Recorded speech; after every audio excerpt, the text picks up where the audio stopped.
It's the largest parish in the Bayou State with one of the smallest populations, a number that decreases each time a major hurricane hits.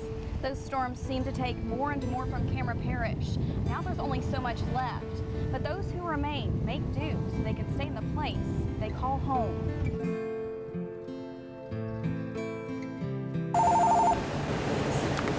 Hamburger and fries? Sure. All right, we'll have it ready for you shortly, thank you. Toiletries, food, common household items. Bayou Convenience sells the basics. Filling the gap as big box stores are at least a 45-minute drive away. It's one of the handful of businesses left on the west side of the parish. They call us Bayou Convenient because we try to be convenient to everybody. Native to the area, Jo May Badon, known by everyone as Nana Jo, has weathered the many storms that have passed through. I'm still living in a camper. A lot of the local people still living in campers. But she goes to work at the family store that serves Johnson Bayou. Badon says it's the beachcombers that keep them busy. And the phone's ringing. But for their locals, they make sure to stay well stocked and even make special orders. We try to accommodate whatever people we can.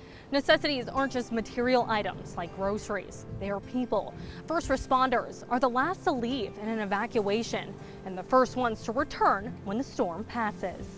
And while they continue to serve the parish, they too are recovering. And it's hard to do that with not having stations and having to fight to get those rebuilt. We visited the Creole Volunteer Fire Department after Laura to tour the damage.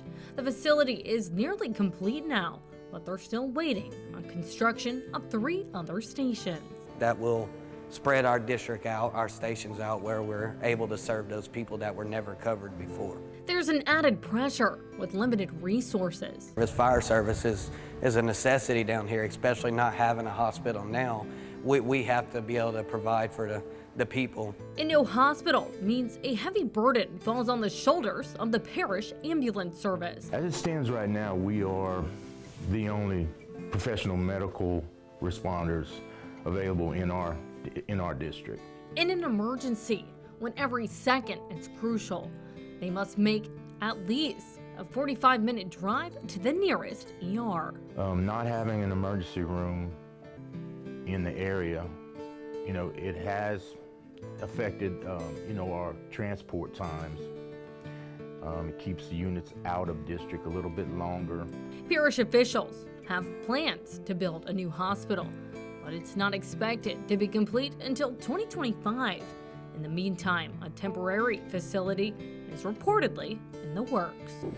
Another critical need set to make a comeback in 2025 is stable electricity. Before we bought our little generator, it was horrible. Cameron Parish residents are relying on generated power as Jeff Davis Electric repairs its Creole station and transmission lines. With a multi-million-dollar price tag, residents will have to wait years for the complete overhaul. For Loretta and Sonny Moe, it's a major hurdle for their seafood business and a detriment to their livelihood when the power goes out for several hours. I've got hundreds of pounds of shrimp that are frozen, that could melt, that I could lose. I have a cooler full of crabs. At any time, if the electricity goes out, I could lose thousands of dollars of seafood. So it's a question that people of Cameron Parish are asked often. Why do you stay? This is my hometown, and my family's here. I wasn't born here. I wasn't raised here. This is my home.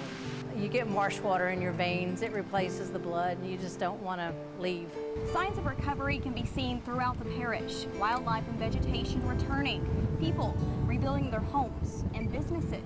A true testament that there is light at the end of the tunnel. But each year in hurricane season, residents in Cameron Parish pray they'll make it through the long 6 months. Please don't let us get another hurricane.